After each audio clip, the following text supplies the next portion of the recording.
Hey guys, I wanted to make a video for bassists on how to approach the bass in regards to worship music and how to really use this instrument to its full potential in a worship setting.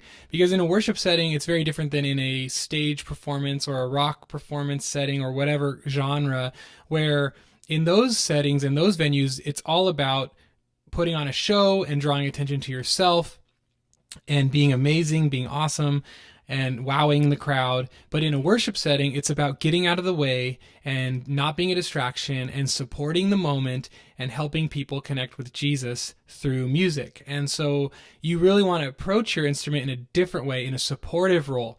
And I always say that the congregation's voice is the main instrument in the room, and all the other instruments are just supposed to support the congregational voice in worship. And so as a bass player, you want to be that supportive role player that really just comes underneath everything and supports it with a good, solid, easy to follow foundation. And I like to say that the bass really is the foundation of the entire worship sound. And it needs to just be simple and full and rich and warm and big and just fill out the bottom end. And of course, you can add some tasteful movement and add some rhythm, but you really just want to be that solid platform upon which to build everything else in the mix, in the arrangements, and everything like that. So I have my bass here, and I want to show you to the best of my ability. I'm not the best bass player in the world, but I have a lot of experience, playing bass for worship and for albums, and so I kind of understand what I'm looking for and how to keep it simple but still keep it interesting. So I have 16 points that I'm going to work through, and I'm going to try to demonstrate those points to you in a way that makes sense and makes it clear. So the first point is this: just simply stick to the root note most of the time.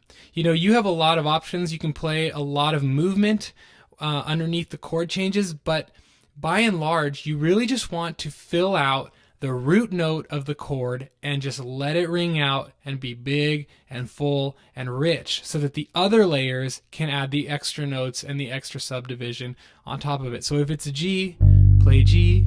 If it's a D, play D. If you're moving a lot, like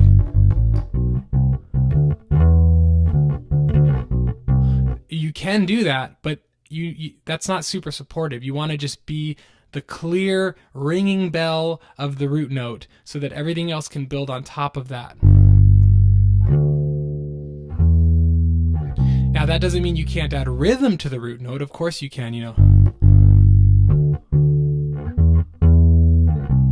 want to add subdivision, add rhythm, of course, but stick to the root note most of the time.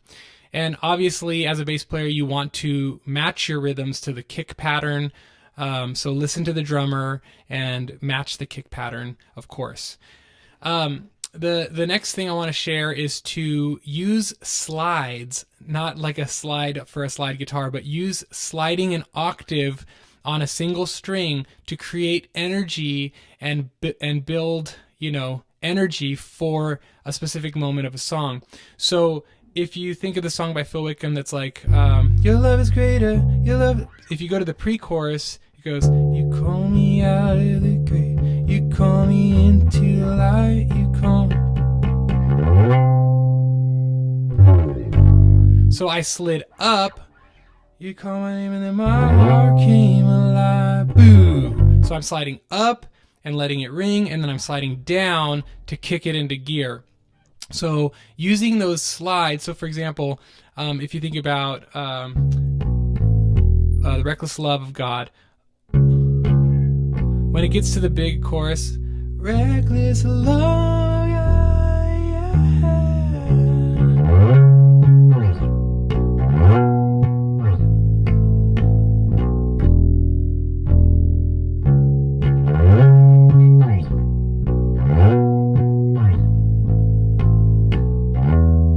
So those slides in that final chorus are going to add that extra kick, like down, down, because the guitar is going boom, down, down, down, down, down, down. So you're matching the rhythm, boom, boom, boom, boom, down, down, but you're also adding energy by going boom, boom, down, down, down, down. So use slides to build energy.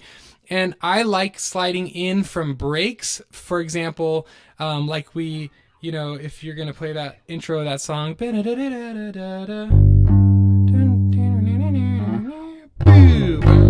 So sliding in on the 4, so it goes 1, 2, 3, boom. So you hit the octave of the note that you're going to land on the 4 count. So 1, 2, 3, boom. Or for example, the song Made Alive, where we go, when we come in, 1, 2, 3.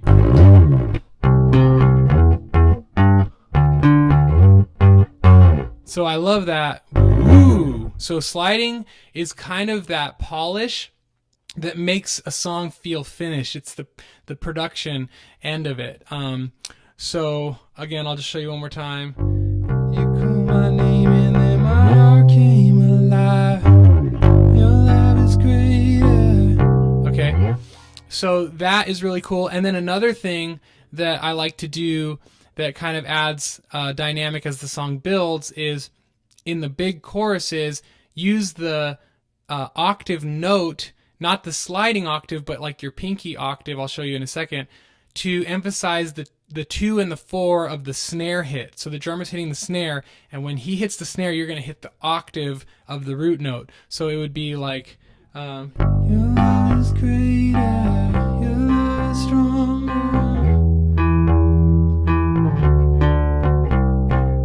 Now that's not the best song. It kind of sounds cheesy to do that, but another song would be praise is rising. So when we see you, we find strength to face the day. In your presence, all our fears are washed away. Washed away, watch. Hosanna. 1, 2, 4. 2, 4. You are the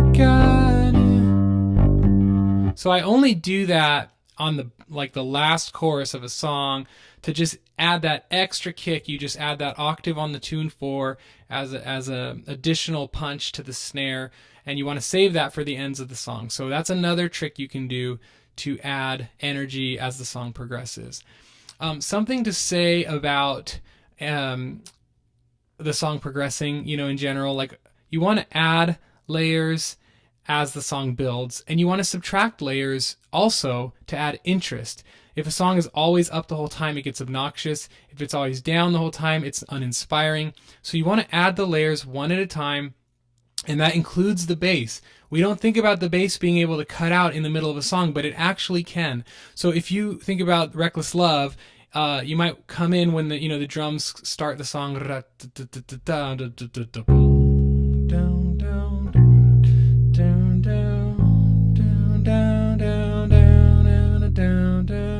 So you're in,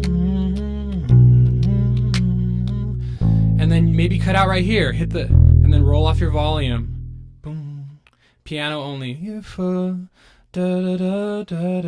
just piano for the whole first verse.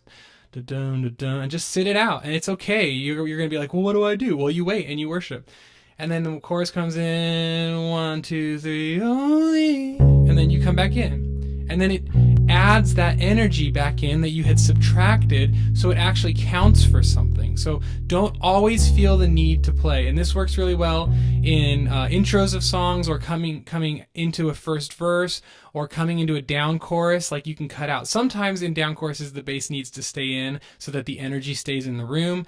But just, play around with it until you find something that works. You really want to cut out some of the time. You can even do it in a fast song. For example, if you're going to do Strength Will Rise as we wait upon the Lord.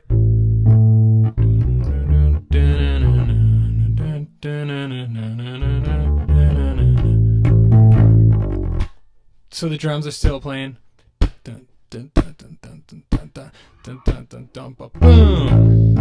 So you're like waiting. You cut out, like, so for example, verse 1 is in, first chorus you're in, but let's just say to add audible interest to the people who are listening, you cut out for the first half of verse 2, and it's just the drums and the guitars, and everyone stays in except for the bass. The bass cuts out, and then 1, 2, 3, 4,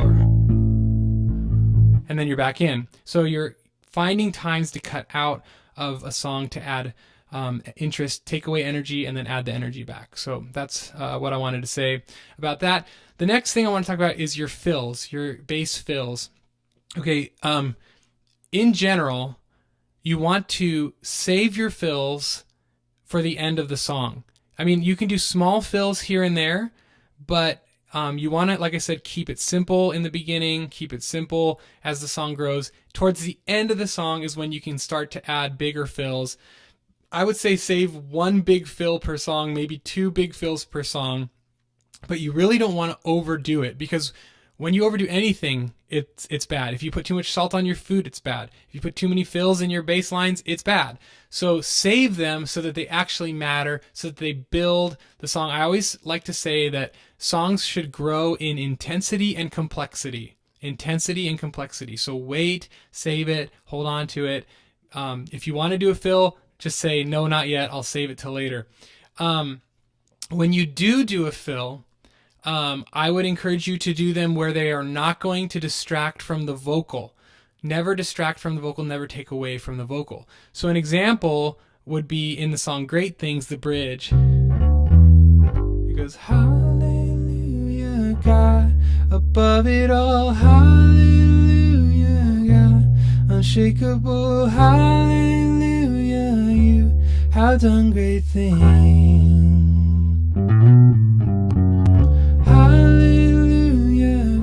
So why did I do it there? Because there was nothing happening there, okay? There was no vocal to interrupt. So another example would be, praises rising, eyes are turning to you.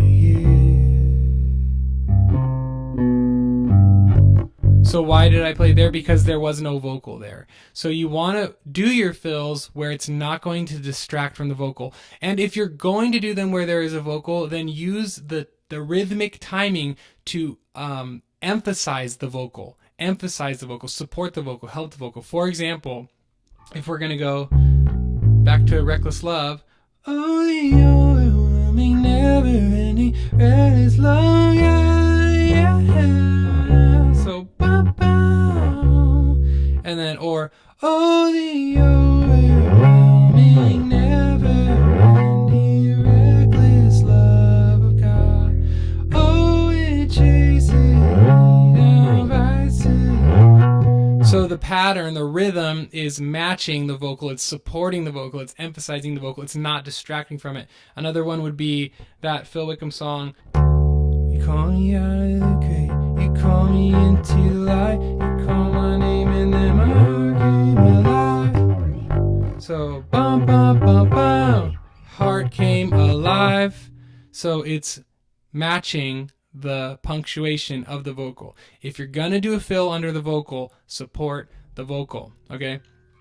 The other thing, like even in a verse, you could do that in a verse as well. So you're like, you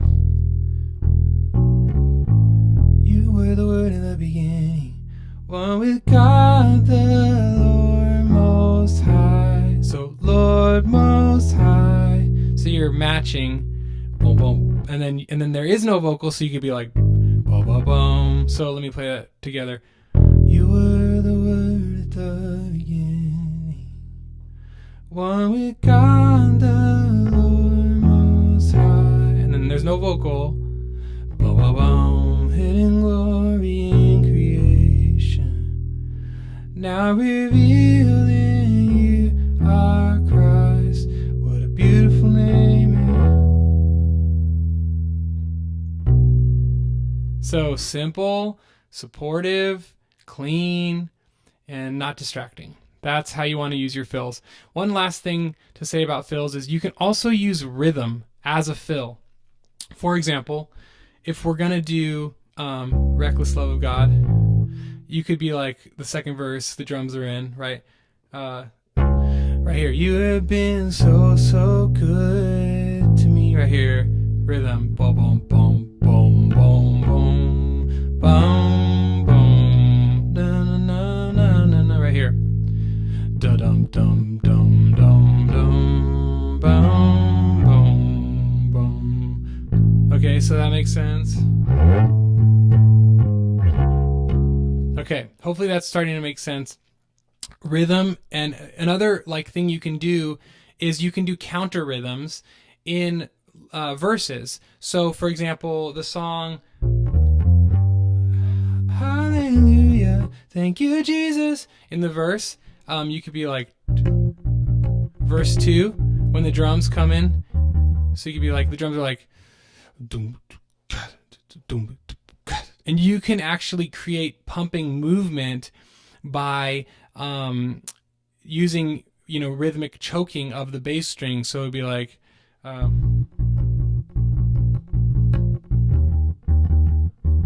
would be hopeless without your goodness. I can't play. Not your love.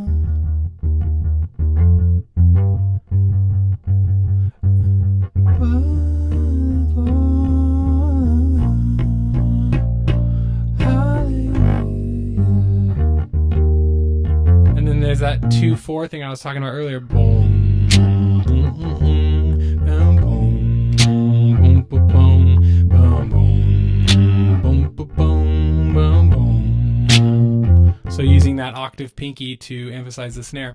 Want to keep talking about fills, a couple more things about fills. I would say nowadays you don't want to do many half-step walk-up fills. That kind of sounds dated. It kind of sounds, it's not really fitting in the modern genre anymore. So if you're like going like, that doesn't really work anymore, where you're like,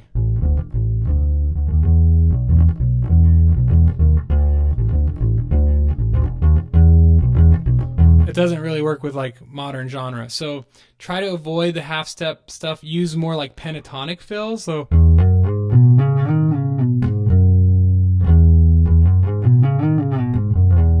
that would work like, only you, me never anywhere this long.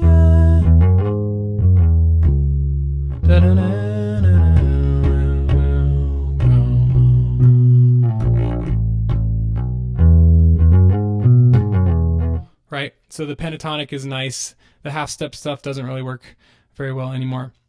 Okay, last thing I want to talk about is the dynamics. So I think we talked already about cutting out in quiet parts, but if you do decide to stay in during a quiet part, my highest encouragement to you is to keep it super simple and full and use the lower register strings to fill out the bottom and to let the subwoofers resonate in the room and fill out that atmospheric feeling. Because a lot of times bass players are tempted to noodle in the quiet sections, so they're like,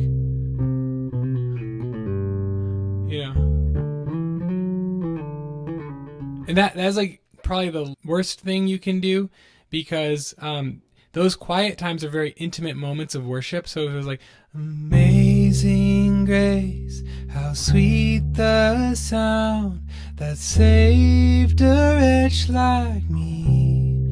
Whoa, I once was lost. So you just need to stay down here and fill in that low register, because if you're noodling, then you're actually taking the attention off of Jesus and onto your noodling. And so in the quiet moments of a song, really just keep it super simple and keep it super low and super full, so that those intimate times are really special and that there's nothing to distract the people from worshiping. As you want to get louder and add dynamics, you can use your fretting hand to create, like I said, pumping rhythmic stuff. And so, for example, Strength Will Rise, if it's a 4 on the floor drum beat where the drum's just going 1, 2, 3, 4 kick drum, instead of letting it ring, boom, boom, boom, boom, boom, boom, boom, boom. Sometimes you can, but you can also release the pressure from your fretting hand. So where you're going, boom, strength will rise, we will wait upon the Lord, we will wait upon the. So you're fretting, your pressure, you're releasing, and it creates pumping. Oh, that's Strength Will Rise. I'm singing the wrong song, but praises rising, eyes are turning to you, and then let it ring. Boom, boom, boom. Okay, so use that pumping thing to add energy to fast pumping songs. Okay. Here's a really important thing when it comes to building energy in modern worship is using subdivisions that increase from whole notes to quarter notes to eighth notes to 16th notes. So, for example, in the song Everything and Nothing Less, the bridge, you would start at like maybe whole notes, like everything and nothing less. I give you everything and nothing less forever. And then 1, 2, 3, 4. My life is yours completely. And then go to eighth notes for the second time around. Oh, everything and nothing less. So you're adding subdivision and it's building. You're only playing the root note. And then 16th, here we go. Da-na-na-na. You might want to save the 16th till the very end because it's a lot. You can start right here. Boom.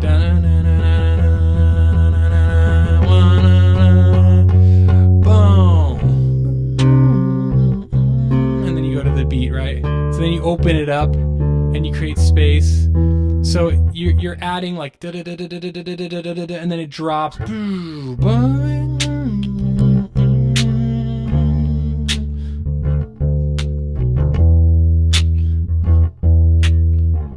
And then the last thing I want to show you is to use everything, nothing less. I want to show you about dissonant chords. Yours, right? Watch this. Completely yours. That note is the 3 note of the scale, and it's kind of dissonant, but it works because it creates this, like, it needs to release. And so anytime you're going to go back to a down chorus or a big chorus, using those dissonant chords is really cool. So for example, that song we were playing earlier, hallelujah God, above it all, hallelujah God, unshakable, hallelujah, you have done great things, you've done great things. Because the rest of the band is here, done great things on the 5 chord. If you go to that 3 chord, it's really awkwardly like dissonant, and then it resolves. So hallelujah, you have done great things, you've done great things, 2, 3, oh hero of heaven. So learning to use those dissonant chords sometimes is really nice. Also, the 3 chord works really good in modern worship on the 4 count. So for example, that song Everything and Nothing Less, if we go to the pre-chorus, which is, oh gosh, I should have all this music in front of me, but I don't. The pre-chorus goes, everything and nothing less, my best, my all. If you go to the 3 chord, 1, 2, 1, 2, 1, 2, 3, my life, my song. So going to that before the 4 chord, boom, boom, that's a very like nice modern movement that helps like set up that 4 chord better. And you hear it in songs like I Believe in God Our Father, the Creed by Hillsong. The verses go, Our Father everlasting, the all create 4, 1, 2, 3, 2, 3, 4, 1. So does that make sense? So on the 4 count, you play the 3 chord before going back to the 4 chord. So those are just some things that I wanted to show you guys that I think will help you just approach the bass in a more supportive role in terms of helping the congregation just focus on Jesus and not on what you're playing or not on what the band is playing. And this is not just something for bass players, it's something for everybody on the stage to think about, how can we support the congregational voice in the room? So I hope that helps. God bless you guys.